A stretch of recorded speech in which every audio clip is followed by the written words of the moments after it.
ගමගුණ TV YouTube channel එකට ඔබ සාදරයෙන් පිළිගන්නවා. ඉතින් අද අපේ ගෙවල් පල්ලෙහා තිබ්බ තෝසෙ දන්සලා. අපි එහෙනම් යමු බලන්න මේ තෝසෙ දන්සලට. ඉතින් මේ තෝසෙ දන්සලේ මේ තෝසෙ හදන්න පුළුවන් තටි තුනක් තියෙනවා. ඒ තුනෙන් දෙකක් විතර මේගොල්ලෝ භාවිතයට අරගෙන එක අර තෝසෙ 16ක් පමණ හදනවා. මෙයාලා හරි පිළිසිඳර තමයි මේ දන්සල පවත්වන්නේ. මාක්ස් හෙඩ් මාක්ස් දාලා තමයි මේ වැඩ ටික කරන්නේ.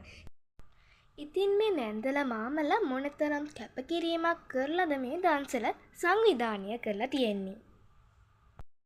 මේ ඔයගලන්ට දක්වන්න ලැබෙන්නේ මේ තම්මන තෝසෙ ටික හිමීට අර කෙසල් කොලේ උඩට අඩු කරන ආකාරය.